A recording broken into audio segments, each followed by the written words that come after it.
मेरे प्रिय आत्मन, क्या तुमने कभी गौर किया है, एक स्त्री जब चुप होती है तो उस सन्नाटे में ब्रह्मांड की सबसे बड़ी पुकार छिपी होती है। पुरुष बाहर का शोर सुनता है, लेकिन स्त्री का मौन उसके पास से चुपचाप गुजर जाता है। पुरुष शब्द पकड़ता है, स्त्री भावना में जीती है। संसार में सबसे बड़ी त्रासदी यह नहीं कि लोग एक दूसरे से प्रेम नहीं करते, सबसे बड़ी त्रासदी यह है कि लोग प्रेम तो करते हैं मगर प्रेम की भाषा भूल चुके हैं। वे अधिकार को प्रेम समझ लेते हैं, वस्तुएं देने को सुरक्षा मान लेते हैं और साथ बैठने को उपस्थिति समझ बैठते हैं। सोचो, तुम किसी के लिए महल बना सकते हो, धन का ढेर लगा सकते हो, संसार की तमाम सुख सुविधाएं उसके चरणों में रख सकते हो, लेकिन यदि तुम स्वयं वहां उपस्थित नहीं हो तो वो महल एक खाली गुफा बन जाता है। स्त्री की सबसे गहरी प्यास वस्तुओं की नहीं है, उस अनुभूति की है कि कोई मुझे केवल देख नहीं रहा बल्कि मुझे गहराई से अनुभव कर रहा है। देखना आंख का काम है, अनुभव करना चेतना का काम है।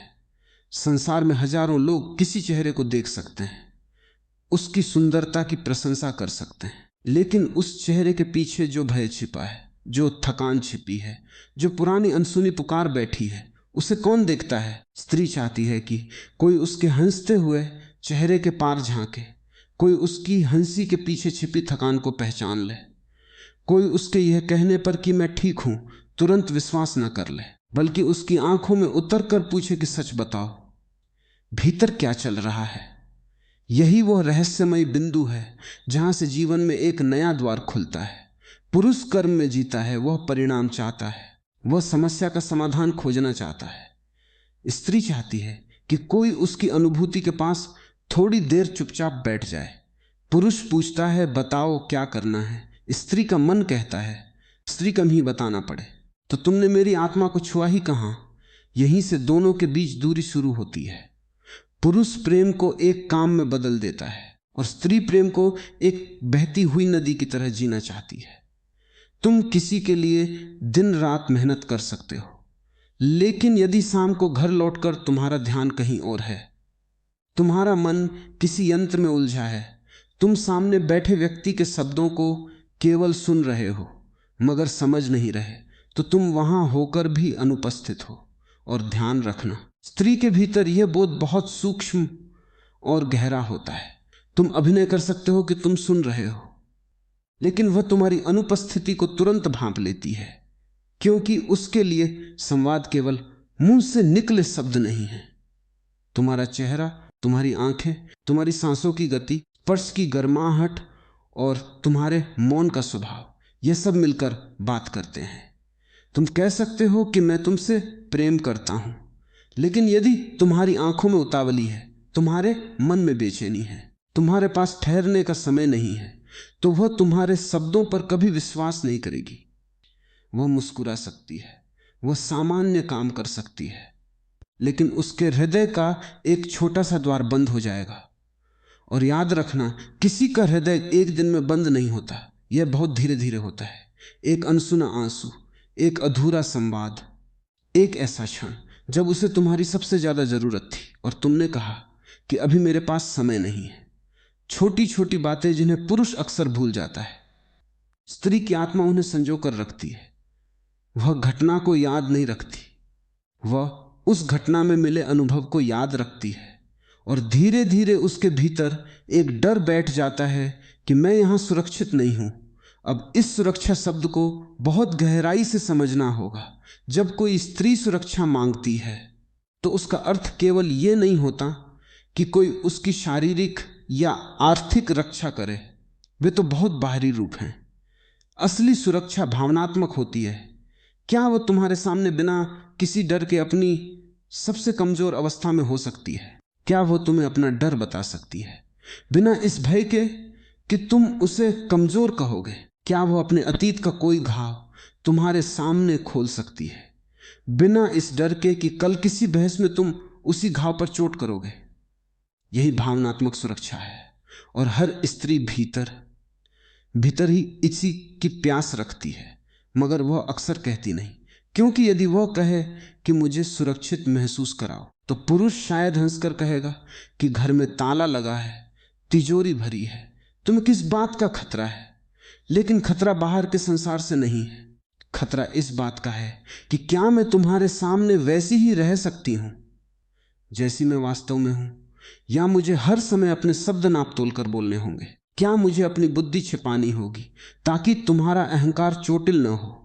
जिस संबंध में किसी को लगातार स्वयं को छोटा करना पड़े, वहां वह बाहर से भले रहे, भीतर से बहुत दूर निकल जाती है। और जब कोई भीतर से चला जाता है तो बाहर का ढांचा कितना भी सुंदर दिखे, उसमें प्राण नहीं रहते। पुरुष सोचता है कि अचानक क्या हो गया। अचानक कुछ नहीं होता, सब कुछ बहुत समय से धीरे धीरे पक रहा होता है।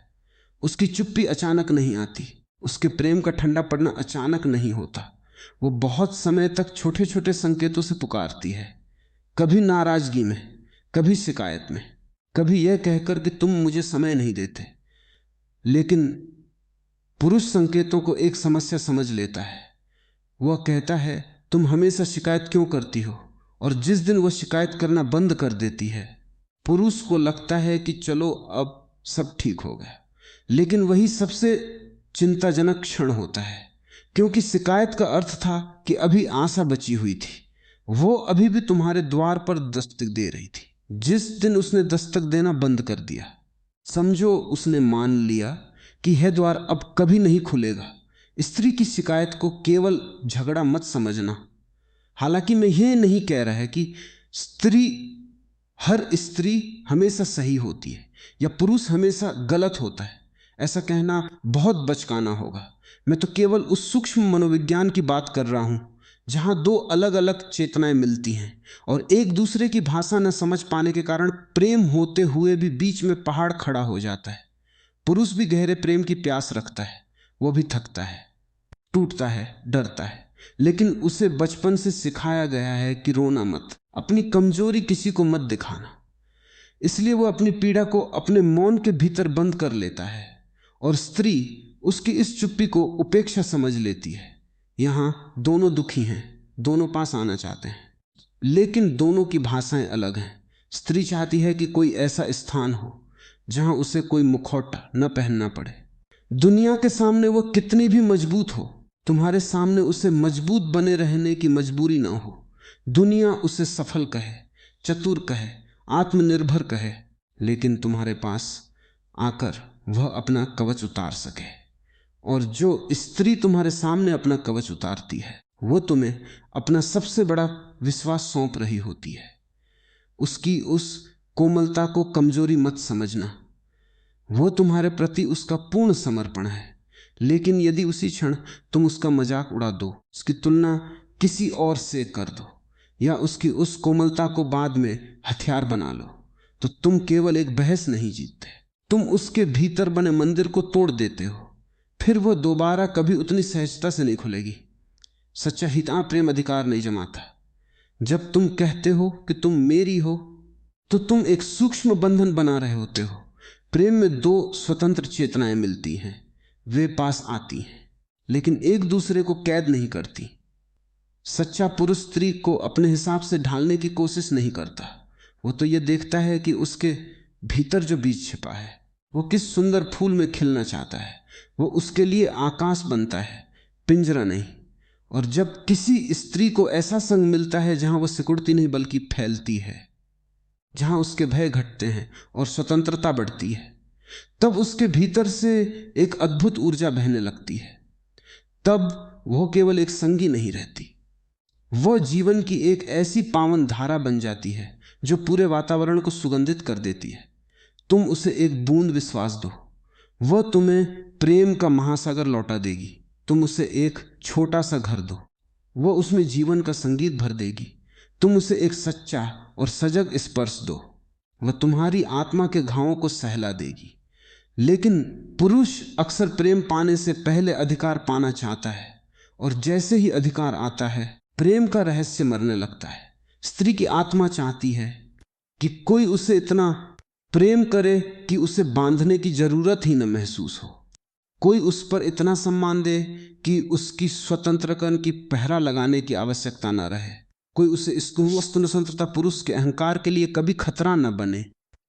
मगर यह बातें वो अक्सर शब्दों में नहीं कहती, कई बार इसलिए भी नहीं कहती क्योंकि उसे स्वयं भी समझ नहीं आता कि उसकी इस बेचैनी का नाम क्या है। वो केवल इतना जानती है कि कोई उसे छूता तो है, लेकिन उसकी आत्मा तक नहीं पहुंचता। कोई उसके साथ बरसों रहता है, लेकिन उससे कभी सच्चा मिलन नहीं होता। कोई रोज पूछता है कि भोजन किया या नहीं, लेकिन कभी यह नहीं पूछता कि तुम्हारी आत्मा इन दिनों कैसी है। और तब उसके भीतर एक गहरा प्रश्न जागता है, क्या कोई मुझे मेरे शरीर से आगे भी चाहेगा? क्या कोई मेरे चेहरे की सुंदरता के पार मेरी चेतना को देखेगा?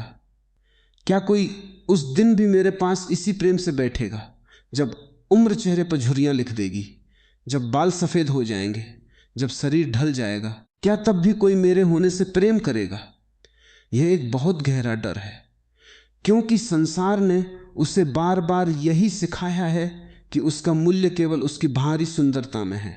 बचपन से उसके चेहरे की, उसके रंग की, उसके शरीर की प्रशंसा हुई या आलोचना हुई। इसलिए उसके भीतर यह संशय बैठ जाता है कि यदि यह बाहरी सुंदरता चली गई तो क्या प्रेम भी समाप्त हो जाएगा। इसलिए जब कोई केवल उसके रूप की प्रशंसा करता है तो शुरुआत में उसे अच्छा लग सकता है, लेकिन गहराई में उसकी आत्मा भूखी ही रह जाती है। वह चाहती है कि कोई कहे कि तुम्हारी आंखें सुंदर हैं, लेकिन उससे भी ज्यादा यह चाहेगी कोई उसकी आंखों में छिपी अनकही कहानी को पढ़ सके। वह चाहती है ऐसा स्पर्श जिसमें कोई उतावलापन न हो, कोई मांग न हो, कोई उपभोग का भाव न हो। ऐसा स्पर्श जो कहे कि मैं तुम्हें पाने नहीं आया हूं, मैं तो बस तुम्हारी उपस्थिति में विश्राम करने आया हूं। और यही जीवन का सबसे बड़ा रहस्य है। स्त्री की सबसे गहरी चाह केवल प्रेम किए जाने की नहीं है। वह चाहती है कि किसी की उपस्थिति में उसे अपने वास्तविक रूप को छिपाना पड़े। कोई उसे चुने लेकिन कैद न करे, कोई उसकी रक्षा करे लेकिन उसकी स्वतंत्रता न छीने, कोई उसकी बात सुने लेकिन हर समय सलाह का बोझ न डाले, कोई उसके मौन के पास बैठ सके और उसके आंसुओं से घबराए नहीं। लेकिन कहानी केवल यही पूरी नहीं होती। यदि तुम सोचते हो कि स्त्री केवल पुरुष से समझे जाने की इच्छा रखती है तो तुम अभी केवल सतह पर तैर रहे हो। इसके नीचे एक और बहुत गहरी परत है। कई बार स्त्री जिस खोज में लगी होती है वह कोई बाहरी व्यक्ति नहीं बल्कि एक आंतरिक शांति का अनुभव होता है।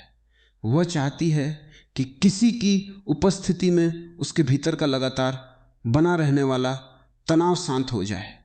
उसकी आत्मा को यह अनुमति मिले कि अब मुझे सब कुछ अकेले नहीं संभालना है। और यही वह बिंदु है जहां प्रेम केवल एक संबंध नहीं रहता, वह मन के पार जाकर ध्यान की यात्रा बन जाता है। क्योंकि स्त्री की यह अनकही चाह केवल आज के व्यवहार से नहीं जुड़ी है, इसमें उसके बचपन की स्मृतियां छिपी हैं, उसके पिता का व्यवहार छिपा है, उसके पुराने टूटे हुए विश्वास छिपे हैं। जब वो किसी के पास आती है तो केवल आज का व्यक्ति नहीं आता, उसके साथ उसका पूरा इतिहास चला आता है। वह छोटी बच्ची भी साथ आती है जिसे कभी ध्यान से सुना नहीं गया था। वह एक किशोरी भी आती है जिसने पहली बार जाना था कि संसार उसकी चेतना से पहले उसके शरीर को देखता है। और जब सामने वाला कोई छोटा सा व्यवहार करता है तो कई बार वह पुरानी बंद परतें खुल जाती हैं। पुरुष हैरान होकर पूछता है कि इतनी सी बात पर तुम इतनी दुखी क्यों हो गई। पुरुष केवल आज की घटना को देखता है, इसलिए उलझ जाता है। वो कहता है कि मैंने तो केवल एक साधारण सी बात कही थी। लेकिन मनुष्य केवल आज की घटना पर प्रतिक्रिया नहीं देता, वह अपने पूरे अतीत के अनुभवों के साथ प्रतिक्रिया देता है। यदि कोई घाव भीतर दबा पड़ा हो तो हल्का सा स्पर्श भी तेज दर्द पैदा कर देता है। दर्द उस स्पर्श का नहीं है, दर्द उस पुराने घाव का है जो अभी भरा नहीं था। यही स्त्री के भावनात्मक संसार को समझने का द्वार है। कोई लहजा, कोई थोड़ी सी दूरी, कोई ठंडा उत्तर, कोई अधूरा स्पर्श उसके भीतर बहुत पुरानी परतों को जगा देता है। बचपन में जब वो रोती होगी तो शायद कहा गया होगा कि शांत रहो, इतनी सी बात पर कोई रोता है क्या। उसने बहुत जल्दी सीख लिया था कि अपनी भावनाएं दिखाना दूसरों के लिए बोझ बन जाता है। इसलिए जब आज कोई उसकी बात को अनसुना करता है तो केवल आज का साथी अनुपस्थित नहीं होता, पीछे छिपे वे सारे पुराने पल भी जाग उठते हैं जब उसने स्वयं को अकेला महसूस किया था। और पुरुष कहता है कि तुम हर बात को इतना बढ़ा चढ़ाकर क्यों लेती हो, क्योंकि उसके लिए वह केवल एक क्षण है, लेकिन स्त्री के लिए वह एक लंबी श्रृंखला की एक कड़ी है। लेकिन इसका अर्थ यह नहीं कि पुरुष को हर समय अपराध बोध में जीना चाहिए। दोनों ही अपने अपने इतिहास को साथ लेकर चल रहे हैं। पुरुष के भीतर भी एक बालक छिपा है जिसे बचपन से कहा गया था कि मजबूत बनो, रोना मत, अपनी सीमाएं मत दिखाओ। वो भी अपनी उपलब्धियों के आधार पर ही स्वीकार किया जाता रहा है। जब स्त्री उससे थोड़ा और समय या ध्यान मांगती है तो उसके भीतर का वह बालक डर जाता है कि शायद मैं पर्याप्त काम नहीं कर रहा हूं। वह रक्षात्मक हो जाता है और कहता है कि मैं दिन रात तुम्हारे लिए ही तो मेहनत करता हूं। देख रहे हो, स्त्री ने मांगी थी उपस्थिति और पुरुष ने दिया अपनी मेहनत का हिसाब। दोनों अपनी अपनी जगह सही लग रहे हैं, लेकिन दोनों एक दूसरे को छू नहीं पा रहे हैं। यही संबंधों की विडंबना है। हम सामने वाले से कम और अपने भीतर की पुरानी स्मृतियों से ज्यादा संवाद करते हैं, और जब तक यह बात समझ में नहीं आती, प्रेम धीरे धीरे शिकायतों और आरोपों का खेल बन जाता है। अदालत में सही होना महत्वपूर्ण हो सकता है, लेकिन प्रेम में सही होने से ज्यादा जरूरी है देख पाना। तुम तर्क जीत सकते हो, लेकिन इंसान को खो सकते हो। तुम यह सिद्ध कर सकते हो कि गलती तुम्हारी नहीं थी, लेकिन फिर भी दिलों के बीच की दूरी बढ़ सकती है। एक परिपक्व स्त्री यह कभी नहीं चाहती कि तुम उसकी हर बात में हाँ मिलाओ। जो पुरुष केवल खुश करने के लिए हर बात स्वीकार कर लेता है, वह धीरे धीरे अपना सम्मान खो देता है। स्त्री पुरुष के भीतर एक केंद्र चाहती है, एक रीढ़ चाहती है। वह चाहती है कि तुम असहमत हो सको, लेकिन बिना उसका अपमान किए। तुम अपनी सीमा रख सको, लेकिन प्रेम को वापस लिए बिना। तुम कह सको कि मैं तुम्हारी इस बात से सहमत नहीं हूं, लेकिन फिर भी तुम्हारी आंखों में उसके प्रति वही आदर बना रहे। बहुत सी स्त्रियों ने जीवन भर यही सीखा है कि प्रेम शर्तों पर मिलता है। आज्ञाकारी रहो तो प्रेम, सबको खुश रखो तो स्वीकार, और यदि अपनी इच्छा बताओ या इनकार करो तो स्वार्थी कह दिया जाता है। इसलिए वे धीरे धीरे अपने हिस्सों को काटना शुरू कर देती हैं। बहुत तेज मत हंसो, बहुत स्वतंत्र मत सोचो, बहुत प्रश्न मत करो, और एक दिन वे स्वयं से ही दूर हो जाती हैं। फिर जब जीवन में कोई नया संग आता है तो भीतर एक गहरी आस जगती है कि क्या इस व्यक्ति के सामने मैं पूरी हो सकती हूं? क्या यहां मुझे अपने टुकड़े नहीं करने पड़ेंगे? क्या यहां मैं कभी शांत, कभी उग्र, कभी स्पष्ट और कभी उलझी हुई हो सकती हूं और फिर भी प्रेम के योग्य रहूंगी? क्या मुझे हर समय मुस्कुराते रहने का अभिनय नहीं करना पड़ेगा? स्त्री कोई सीधी लकीर नहीं है। उसका मन एक बहती नदी की तरह है जिसमें मौसम बदलते रहते हैं। आज वो बहुत खुली है, कल वो अपने मौन में जाना चाहती है। अपरिपक्व पुरुष इसे उसका नखरा या अस्थिरता कह सकता है। परिपक्व पुरुष इस बदलते मौसम के बीच अपना संतुलन बनाए रखता है। स्त्री चाहती है कि जब उसके भीतर कोई भावनात्मक तूफान उठे तो पुरुष स्वयं तूफान न बन जाए।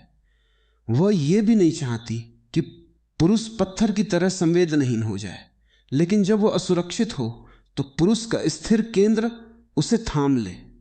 वह उसके आंसुओं से प्रभावित हो, लेकिन उन आंसुओं से घबराकर अपना आपा न खोए। वह उसके क्रोध को देखे, लेकिन अपने सम्मान को नष्ट न होने दे। यह बहुत बारीक संतुलन है। केवल कोमलता से काम नहीं चलता, स्थिरता भी चाहिए। केवल सुनना काफी नहीं, एक आंतरिक केंद्र भी चाहिए। यदि तुम हर समय उसके मूड के हिसाब से बदलते रहोगे तो तुम अपना ही अस्तित्व खो दोगे।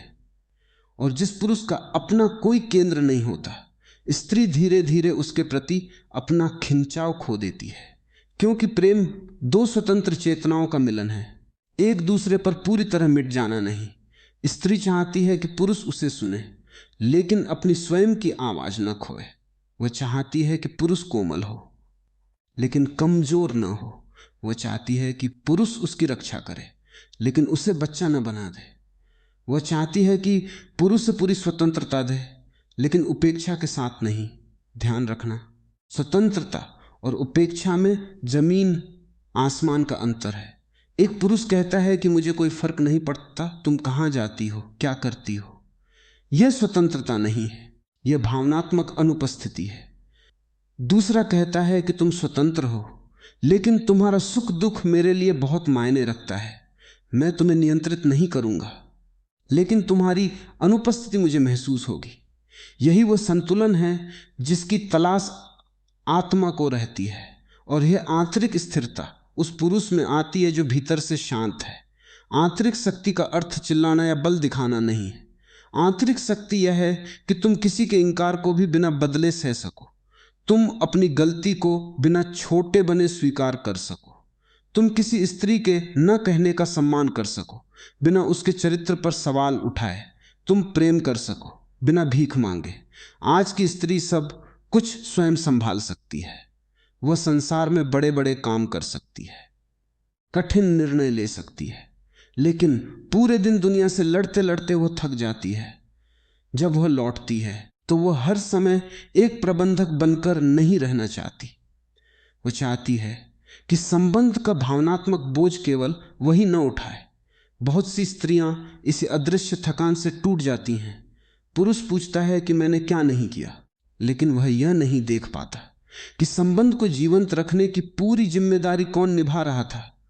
किसने ध्यान दिया कि हफ्तों से दोनों बैठकर शांत मन से नहीं बोले? किसने दूरियों को पहचाना? किसने त्योहारों में मिठास भरी? जब स्त्री को सब कुछ अकेले ही संभालना पड़ता है तो वो भीतर से अकेली हो जाती है। उसकी चाह होती है कि कोई कभी उससे भी पूछे कि तुम सबका ध्यान रखती हो, तुम्हारा ध्यान कौन रखता है? क्या कभी कोई मेरी थकान को मेरे बिखरने से पहले देख पाएगा? स्त्री की यह अनकही चाह केवल काम बांटने की नहीं है, सहभागिता की है। यदि तुम किसी के साथ बरसों से रह रहे हो तो उसकी आंखें देखकर तुम्हें समझ आना चाहिए कि आज वो थकी है या उदास है। यदि हर बात निर्देश देने पर ही होगी तो साथी और कर्मचारी का अंतर मिट जाएगा। प्रेमिका धीरे धीरे मां बन जाती है और पुरुष एक अबोध बालक, और जहां यह संबंध बनता है वहां से आकर्षण विदा ले लेता है। स्त्री विश्राम चाहती है। वह चाहती है कि किसी की उपस्थिति में उसका निरंतर बना रहने वाला पहरा उतर सके, उसे हर समय भविष्य की चिंता न करनी पड़े। उसे यह भरोसा हो कि मेरे साथ कोई ऐसा है जो सजग है, जो जाग रहा है। जागा हुआ पुरुष अधिकार नहीं जमाता, वह केवल उपस्थित रहता है। वो कहता है कि तुम स्वतंत्र हो लेकिन तुम अकेली नहीं हो। यह वाक्य स्त्री के हृदय को गहराई से छू लेता है। स्वतंत्र हो लेकिन अकेली नहीं हो, क्योंकि केवल अकेलापन थका देता है और केवल बंधन दम घोंट देता है। प्रेम की असली परीक्षा तब होती है जब द्वार पूरी तरह खुले हों और फिर भी कोई अपनी इच्छा से तुम्हारे पास रुके। लेकिन द्वार खोलने के लिए पुरुष को अपने डर से पार जाना होता है। उसे देखना होता है कि वह स्त्री को नियंत्रित क्यों करना चाहता है, क्या खो देने के भय से। और यह भय क्यों है?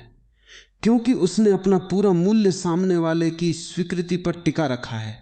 यही बात स्त्री पर भी लागू होती है। वह भी भय से पकड़ सकती है, मौन को सजा बना सकती है, आंसुओं को हथियार बना सकती है। इसलिए यह किसी एक का दोष नहीं है, यह दो अचेतन मन हैं जो प्रेम के नाम पर अपने अपने घाव भरने की कोशिश कर रहे हैं। और जब सामने वाला घाव नहीं भर पाता तो आरोप प्रत्यारोप शुरू हो जाते हैं। कोई भी दूसरा व्यक्ति तुम्हारे भीतर की अंतिम कमी को नहीं भर सकता। कोई साथी तुम्हारे बचपन के सारे दुखों को नहीं मिटा सकता। प्रेम एक अवसर बन सकता है, लेकिन प्रेम को अस्पताल मत बना देना जहां एक जीवन भर दूसरे का इलाज ही करता रहे। एक सीमा के बाद हर व्यक्ति को अपनी यात्रा स्वयं करनी होती है। यदि कोई स्त्री स्वयं का सम्मान नहीं करती तो पुरुष का सम्मान भी उसे सुख नहीं दे पाएगा। यदि वह अपने अकेलेपन से भागती है तो पुरुष की निरंतर उपस्थिति भी उसे शांत नहीं कर पाएगी। और यहीं से प्रेम का आध्यात्मिक रूप प्रकट होता है। परिपक्व प्रेम यह नहीं कहता कि तुम मुझे पूरा करो। परिपक्व प्रेम कहता है कि मैं अपनी अपूर्णता को देखने के लिए तैयार हूं, तुम अपनी अपूर्णता को देखने के लिए तैयार हो, और दोनों एक दूसरे को स्वतंत्रता देते हुए सत्य की ओर बढ़ेंगे। जब कोई पुरुष स्त्री की शक्ति से नहीं डरता, जब वह उसकी सफलता पर गर्व करता है, जब वह उसकी चमक को कम करने की कोशिश नहीं करता, तब प्रेम एक नया रूप लेता है। बहुत से पुरुष स्त्री की कमजोरी के साथ तो सहज होते हैं, लेकिन उसकी ताकत से घबरा जाते हैं, क्योंकि कमजोर स्त्री उन्हें जरूरी महसूस कराती है, जबकि एक सशक्त स्त्री उनके भीतर यह सवाल खड़ा कर देती है कि अब मेरी क्या जरूरत है। लेकिन यदि तुमने प्रेम को केवल जरूरत समझा है तो तुम उसकी स्वतंत्रता से डरोगे ही। यदि तुमने प्रेम को साझा ध्यान और चेतना समझा है तो तुम कहोगे कि तुम्हें मेरी जरूरत न भी हो, फिर भी यदि तुम मुझे चुनती हो तो यही प्रेम की सबसे बड़ी सुंदरता है। स्त्री चाहती है कि जब वो खिलने लगे, जब उसकी चेतना का विस्तार हो, तो पुरुष उसे रोके नहीं। वह यह न कहे कि तुम बदल गई हो। हाँ, वह बदल रही है, क्योंकि जीवन बहता पानी है, जो ठहराव में जम जाए वह तो मृत है। प्रेम का अर्थ किसी को उसकी पुरानी छवि में कैद करके रखना नहीं है। प्रेम का अर्थ है उसके हर बदलते रूप का स्वागत करना। अधिकांश संबंध समय के साथ इसलिए नीरस हो जाते हैं क्योंकि लोग मान लेते हैं कि हम एक दूसरे को पूरी तरह जानते हैं। जिस दिन तुमने कह दिया कि मैं तुम्हें जानता हूं, उसी दिन तुमने सचमुच देखना बंद कर दिया। कोई भी मनुष्य पूरा जाना नहीं जा सकता, वह रोज नया होता है। स्त्री चाहती है कि पुरुष उसे हर दिन एक नए रूप में देखे, यह न मान ले कि मुझे सब पता है। और यही बात स्त्री पर भी लागू होती है। उसे भी पुरुष को उसकी पुरानी गलतियों की जेल में बंद रखना छोड़ना होगा। यदि वह हर बार कहेगी कि तुम कभी नहीं बदलोगे, तो वो उसके परिवर्तन का द्वार ही बंद कर देती है। क्षमा का गहरा अर्थ यही है कि मैं तुम्हें तुम्हारी उस पुरानी भूल में सदा के लिए कैद नहीं रखूंगा। हम आज से एक नई शुरुआत कर सकते हैं। भावनात्मक सुरक्षा का अर्थ है सत्य के लिए स्थान होना। यदि कोई स्त्री अपनी सच्ची बात तुम्हें इसलिए नहीं बता सकती क्योंकि तुम्हारा अहंकार भड़क उठेगा, तो फिर निकटता कहां बची। वो चाहती है कि वो कह सके कि आज मैं उदास हूं, आज मैं डरी हुई हूं, आज मुझे अकेले रहने का मन है। और पुरुष इन बातों को बिना घबराए, बिना किसी निष्कर्ष पर पहुंचे सुन सके। जीवन हमेशा सीधा और साफ नहीं होता। हृदय में कई विरोधी भावनाएं एक साथ उठ सकती हैं। तुम किसी से प्रेम भी कर सकते हो और उसी क्षण उससे थोड़ा नाराज भी हो सकते हो। परिपक्वता इन अंतर्विरोधों को सहने की क्षमता रखती है। जब कोई स्थिर पुरुष हर भावनात्मक उतार चढ़ाव को अंतिम सत्य नहीं मानता, जब वो देखता है, सुनता है और धैर्य रखता है, तो संबंध में एक गहरा विश्वास जन्म लेता है। इसका अर्थ ये नहीं कि वो हर अपमान को सहता रहे। अपनी गरिमा बनाए रखते हुए भी कोमल बने रहना ही असली साधना है। स्त्री ऐसा पुरुष चाहती है जो संकट के समय भागे नहीं। जब जीवन कठिन हो, जब शरीर ढल रहा हो, जब बीमारियां आए, जब असफलताएं घेर लें, तब पुरुष की आंख में क्या दिखता है? क्या उसमें झुंझलाहट है या करुणा? शब्द बोलना बहुत आसान है, लेकिन चरित्र दबाव के क्षणों में दिखाई देता है। विश्वसनीयता का अर्थ यह नहीं कि कोई कभी गलती ना करे। विश्वसनीय पुरुष वह है जिसकी बात और काम के बीच बहुत बड़ा अंतर ना हो। जो कहे उसे निभाने की पूरी कोशिश करे। गलती हो जाए तो छिपाने के बजाय स्वीकार कर ले। और जब स्त्री इस विश्वसनीयता को लगातार अनुभव करती है तो उसके भीतर का वर्षों पुराना पहरा धीरे धीरे हटने लगता है। लेकिन जैसे ही यह पहरा हटता है, उसके भीतर वे सारे पुराने आंसू बहने लगते हैं जिन्हें उसने असुरक्षित समय में दबाकर रखा था। पुरुष कई बार चौंक जाता है कि अब तो सब कुछ अच्छा है, फिर यह क्यों रो रही है। लेकिन मनुष्य खतरे के समय नहीं रोता। खतरे में तो वह केवल बचता है। जब उसे पूरी सुरक्षा महसूस होती है, तब जाकर उसका शरीर अपने सारे दबे हुए दुखों को बाहर निकलने देता है। यदि पुरुष इस बात को समझे तो वह घबराएगा नहीं। वह यह नहीं कहेगा कि मैंने तुम्हें इतना प्रेम दिया, फिर भी तुम दुखी क्यों हो। वो समझेगा कि उसका प्रेम एक ऐसा शांत स्थान बन गया है जहां सामने वाला अपने पुराने घावों को धो रहा है। यही पुरुष की सबसे सुंदर भूमिका हो सकती है। कोई उद्धारकर्ता बनने की जरूरत नहीं है, केवल एक सजग साक्षी बन जाना ही काफी है। संवेदनशीलता कोई कमजोरी नहीं है। वही संवेदनशीलता संगीत के आनंद को पहचानती है। वही संवेदनशीलता प्रेम की सूक्ष्मता को अनुभव करती है। पुरुष का काम उस संवेदनशीलता को कुचलना नहीं, बल्कि अपनी स्थिरता से उसे एक दिशा देना है। हृदय का बहना सुंदर है, लेकिन उसे चेतना का तट चाहिए। जब भावना का प्रवाह और ध्यान की स्थिरता मिलते हैं, तब प्रेम एक दिव्य अनुभव बन जाता है। दोनों को एक दूसरे के माध्यम से अपने भीतर छिपे आधे हिस्से को पाना होता है। पुरुष के भीतर छिपी कोमलता और स्त्री के भीतर छिपा केंद्र जब जागते हैं, तब संबंध केवल दो शरीरों का जोड़ नहीं रहता, वह आत्मा की यात्रा बन जाता है। तब यह मांग खत्म हो जाती है कि तुम मुझे सुखी करो। तब दोनों कहते हैं कि हम साथ मिलकर सत्य की खोज करेंगे। तब कोई किसी पर अधिकार नहीं जमाता। दोनों एक दूसरे की उपस्थिति के प्रति अनुग्रहित होते हैं। अंततः हर स्त्री की अनकही चाह किसी इंसान को गुलाम बनाने की नहीं है। वह तो उस अचल उपस्थिति की तलाश में है जो सारे भयों, सारे घावों और सारे अकेलेपन से भी अधिक गहरी हो। और जब यह समझ जागती है, तब प्रेम का पूरा दृष्टिकोण बदल जाता है। तब हम समझ पाते हैं कि कोई भी इंसान हमारी अंतिम प्यास को बुझा नहीं सकता। वह हमारे साथ चल सकता है, हाथ थाम सकता है, लेकिन भीतर के अंतिम कक्ष में तो हमें अकेले ही उतरना होगा। जब दो लोग अपने अकेलेपन को स्वीकार कर लेते हैं और फिर एक दूसरे के पास आते हैं, तो उनका मिलना किसी भिखारी का कटोरा फैलाने जैसा नहीं होता। वह तो दो सम्राटों का मिलन होता है। वे मांगते नहीं, वे केवल बांटते हैं। तब प्रेम कोई जंजीर नहीं बनता। प्रेम एक खुला आकाश बन जाता है, जहां उड़ने की पूरी स्वतंत्रता होती है और लौट आने के लिए एक नीड होता है, जहां न कोई हारता है न कोई जीतता है, जहां केवल बहती हुई चेतना रहती है और मौन का परम संगीत गुंजायमान होता है। इसी मौन में, इसी सजगता में प्रेम अपने वास्तविक स्वरूप को पाता है, जहां शब्द समाप्त हो जाते हैं और केवल विशुद्ध उपस्थिति शेष रह जाती है।